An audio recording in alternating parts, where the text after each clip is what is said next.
यह Bible in one year का हिंदी प्रकरण है। 85वां दिन। दान देना आपके हृदय को शुद्ध करता है। मदर टेरेसा ने एक बार हेलो मैगजीन को एक इंटरव्यू दिया। उनसे प्रश्न पूछा गया कि क्या केवल अमीर लोग देते हैं। उन्होंने जवाब दिया, नहीं, गरीब से गरीब भी देते हैं। एक दिन एक गरीब भिखारी मेरे पास आया और कहा, हर कोई आपको भेंट देता है और मैं भी आपको 20 पैसा देना चाहता हूँ, जो कि 2 पैसे के बराबर है। मैंने अपने आप में सोचा कि मैं क्या करूँ। यदि मैं इसे ले लेता हूँ तो उसके पास खाने के लिए कुछ नहीं रहेगा, लेकिन यदि मैं इसे नहीं लूंगा तो उसे बुरा लगेगा। इसलिए मैंने ले लिया और वह बहुत खुश था, क्योंकि उसने कलकत्ता की मदर टेरेसा को गरीबों को मदद करने के लिए दान दिया था। दान देना हृदय को शुद्ध करता है और परमेश्वर के नजदीक जाने में आपकी सहायता करता है। बदले में आपको बहुत कुछ वापस मिलता है। उदारता केवल एक अच्छा चरित्र नहीं है जो कि लोगों के पास है, यह हमारे विश्वास के विषय में है। सीएस लुइस ने मसीहियत को देने के एक प्रकार के रूप में परिभाषित किया।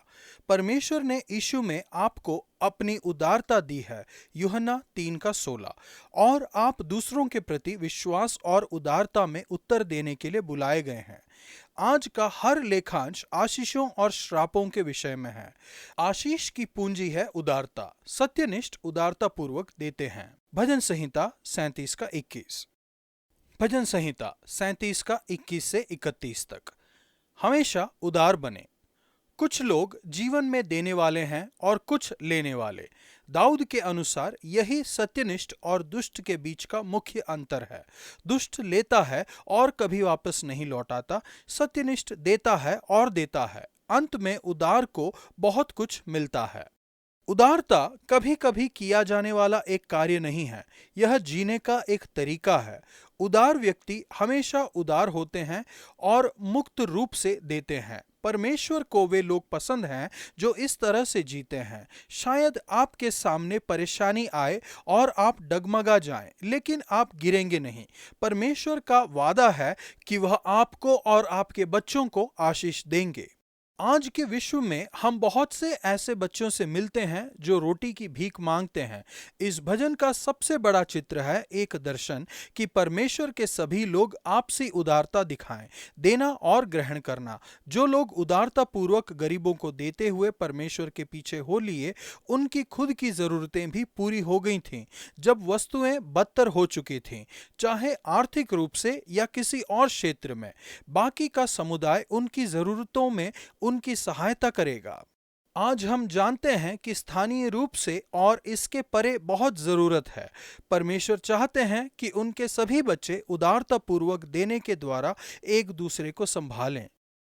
परमेश्वर आपका धन्यवाद उन अद्भुत वचनों के लिए जो उदारतापूर्वक देने वालों के लिए हैं। मेरी सहायता कीजिए कि मैं कभी भी अपने देने के स्तर से संतुष्ट न हो जाऊं, बल्कि हमेशा और अधिक उदार बनने के लिए खोजता रहूं। नया नियम लूका 6:12-36। सभी के प्रति उदार बने। यीशु ने रात भर परमेश्वर से प्रार्थना की। वह अंतर्ज्ञान से भरे हुए थे। जैसे ही उन्होंने अपने चेलों को सुना, वह बीमारों को चंगा करने वाली सामर्थ से भी भर गए थे, और लोग उन्हें छूने की कोशिश कर रहे थे, क्योंकि सामर्थ उनमें से निकल रही थी और उन सभी को चंगा कर रही थी। यीशु उन 2 लोगों के बीच अंतर को समझाते हैं जो स्वयं के लिए इकट्ठा करते हैं, लेने वाले, और वे लोग जिनके पास आत्मा की उदारता है, देने वाले। ऐसे एक जीवन में एक खालीपन है जिसमें शामिल है अमीर बनना, अच्छा भोजन खाना, बहुत सी नकली हंसी और एक प्रसिद्धि को पाना। यह लोगों को आखिरकार असंतुष्ट और भूखा छोड़ देता है। आशीष का तरीका पूरी तरह से अलग है। यह उदारता का तरीका है। शायद से इसमें शामिल हों गरीबी, भूख, रोना, दूसरों के द्वारा नफरत किया जाना, बहिष्कृत किया जाना, अपमान सहना और नकार दिया जाना, लेकिन यह संतुष्टि का एक रास्ता है। आप संतुष्ट होंगे और आनंद, आप हंसेंगे। यीशु हमें अपने शत्रुओं के प्रति उदार बनने के लिए कहते हैं। अपने शत्रुओं से प्रेम करो। यदि कोई तुम्हारी कमीज ले लेता है तो अपने सर्वश्रेष्ठ कोट को उसे भेंट दे दो। अब जैसे का बदला तैसा नहीं, उदारतापूर्वक जियो। सभी के प्रति उदार बने, सभी को दें, यह एक उदारता का व्यवहार है, कुछ वापस पाने की आशा किए बिना देना। हमेशा की तरह यीशु हमें केवल परमेश्वर की उदारता की नकल करने के लिए कह रहे हैं। सहायता कीजिए और दीजिए, बदले में वापस पाने की आशा किए बिना। मैं वायदा करता हूं कि आप कभी पछताएंगे नहीं। इस परमेश्वर सजित पहचान को जिए जिस तरह से हमारे पिता हमारे प्रति जीते हैं, उदारता पूर्वक और अनुग्रही रूप से, यहाँ तक कि जब हम बुरी स्थिति में होते हैं। हमारे पिता दयालु हैं, आप दयालु बने। अपने शत्रुओं के प्रति उदारता का अर्थ है न केवल उन्हें क्षमा करना, बल्कि उन्हें आशीष भी देना। आपको अवश्य ही उनके विषय में बुरा नहीं बोलना चाहिए, यहाँ तक कि जब आपको लगता है कि वे इसके लायक हैं। आपको उनके लिए प्रार्थना करनी है, उन्हें आशीष देना है और उनके बारे में अच्छी बातें करनी है। जैसा कि नेल्सन मंडेला इसे कहते हैं, नाराजगी है जहर को पीना और आशा करना कि यह आपके शत्रुओं को मार डाले। इसके बजाय परमेश्वर की तरह सभी के प्रति उदार बने। पिता, मेरी सहायता कीजिए कि मैं अपने शत्रुओं से प्रेम करूं, जो मुझसे नफरत करते हैं उनका भला करूं, जो मुझे श्राप देते हैं उन्हें आशीष दूं, और जो मेरे साथ बुरा बर्ताव करते हैं उनके लिए प्रार्थना करूं। मेरी सहायता कीजिए कि बिना किसी प्रतिफल की आशा करते हुए मैं दे सकूं और दूसरों के साथ वैसा व्यवहार कर सकूं जैसा मैं चाहता हूं कि वे मेरे साथ करें। मेरी सहायता कीजिए कि मैं दयालु बनूं जैसा कि आप दयालु हैं। पुराना नियम, गिनती 21 का 4 से 22 के 20 तक। परमेश्वर की तरह उदार बने। इस लेखांश में भी हम आशीष और श्राप के विषय को देखते हैं। 22 का 6 और लेने और देने के बीच के अंतर को देखते हैं। हम लोगों के प्रति परमेश्वर की निरंतर उदारता को देखते हैं। उनका जीवन सरल नहीं था। यदि आप कुछ समय से एक मसीह हैं तो शायद से आपने ऐसे समय का अनुभव किया होगा। वे रेगिस्तान, घाटी और बंजर भूमि से गुजरे। इसे जीवन की परीक्षाओं के रूप में देखा जा सकता है, सूखे दाग, गहरे धब्बे और अफलदायी होने जैसा। लेकिन परमेश्वर पानी देते हैं। यीशु ने कहा, जो कोई यह जल पिएगा वह फिर प्यासा होगा, परंतु जो कोई उस जल में से पिएगा जो मैं उसे दूंगा वह फिर अनंत काल तक प्यासा ना होगा। यूहन्ना 4 का 13 और 14। इसके विपरीत सीहोन एक दानी नहीं था, वह मतलबी था। सीहोन इसराइल को अपने क्षेत्र से गुजरने नहीं देना चाहता था। गिनती 21 का 23। बालाम भी एक लेने वाला व्यक्ति था, वह भविष्यवाणी करने की फीस के पीछे था। 22 का 7। नए नियम में वह दोषी ठहरा है क्योंकि उसने दुष्टता के धन से प्रेम किया। दूसरा पत्रस 2 का 5। बालाम की गलती थी लाभ के पीछे भागना। यहूदा 1 का 11। इसराइली परमेश्वर के विरुद्ध और मूसा के विरुद्ध कुड़कुड़ाने लगे। गिनती 21 का 4 और 5। जो कुछ परमेश्वर ने उनके लिए किया था, उन सभी चीजों के बावजूद वे संतुष्ट नहीं थे और उन्होंने परमेश्वर के विरुद्ध बलवा किया। उनके विद्रोह को नजरअंदाज नहीं किया जा सकता था और इसलिए परमेश्वर ने लोगों को दंड दिया। यद्यपि परमेश्वर की योजना थी उनके लोगों को छुड़ाना और आशीष देना, अपने साथ उनके संबंध को सुधारना। उन्होंने अपने पापों को मान लिया और परमेश्वर ने मूसा से कहा, एक सांप बनाओ और इसे एक खंबे पर लटका दो।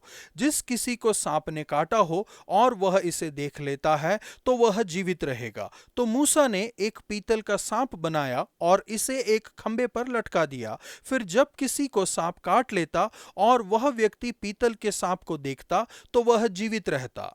रेगिस्तान में इस घटना को बताते हुए यीशु ने कहा, जिस रीति से मूसा ने जंगल में सांप को ऊंचे पर उठाया, उसी रीति से अवश्य है कि मनुष्य का पुत्र भी ऊंचे पर उठाया जाए, ताकि जो कोई उस पर विश्वास करे वह अनंत जीवन पाए। यूहन्ना 3 का 14 और 15। निश्चित ही यीशु क्रूस पर अपनी मृत्यु के विषय में बात कर रहे हैं। 12 का 32 और 33।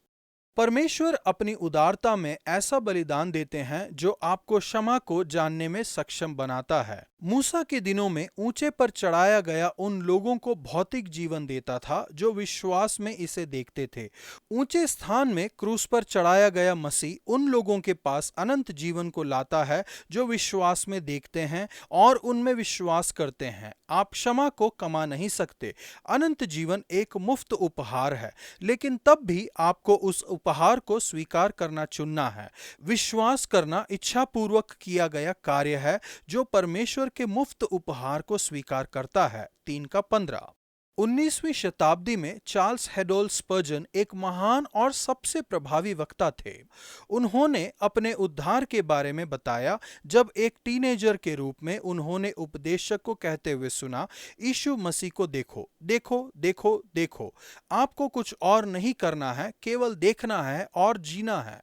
जब पीतल के सांप को ऊंचे पर उठाया गया तब लोगों ने केवल इसे देखा और वे चंगे हो गए। और वैसा ही मेरे साथ भी हुआ। जब मैंने यह शब्द सुना, देखो, मुझे यह शब्द कितना अच्छा लगा। ओह, मैंने तब तक देखा जब तक यह मेरी नजरों से ओझल नहीं हो गया। और उसी वक्त खड़ा होकर मैंने उनके साथ बड़े जोश से गाया, मसीह का बहुमूल्य लहू और साधारण विश्वास जो केवल उसे ही प्रतीत हो रहा था। यह परमेश्वर की उदारता है। आपके लिए परमेश्वर की उदारता से आपको उदारता की शाखा बनना है। जैसा कि प्रेरित पौलुस लिखते हैं, परमेश्वर का धन्यवाद हो उनके वर्णन के परे उपहार के लिए। 2 कुरिन्थियों 9:15। परमेश्वर, मेरे प्रति आपकी उदारता के लिए आपका धन्यवाद, क्योंकि आपने मुझे अपने पास वापसी का रास्ता प्रदान किया है। मेरी सहायता कीजिए कि मैं हर दिन आपसे क्षमा को पा सकूं। मेरी सहायता कीजिए कि मैं आपके जीवन के जल में से पी सकूं जो कि मुझे जीवित रखता है। परमेश्वर का धन्यवाद हो उनके वर्णन से परे उपहार के लिए। गिनती 21:4, 22:20। परमेश्वर के लोगों का जीवन सरल नहीं दिखता है। वे सूरज की रोशनी में खेलते हुए अपने दिन को बिताते नहीं दिखते हैं। हर जगह कठिनाई है, भूख और प्यास, उग्र पड़ोसी और अब सांप। मेरा पसंदीदा नहीं है। जैसा कि मार्क ट्विन ने एक बार कहा, जीवन एक के बाद एक भयानक बातों से भरा हुआ है। परमेश्वर कठिनाइयों को नहीं लेते, बल्कि वह संघर्ष में हमारी सहायता करते हैं। आज का वचन, और जैसा तुम चाहते हो कि लोग तुम्हारे साथ करें, तुम भी उनके साथ वैसा ही करो। लूका 6:31।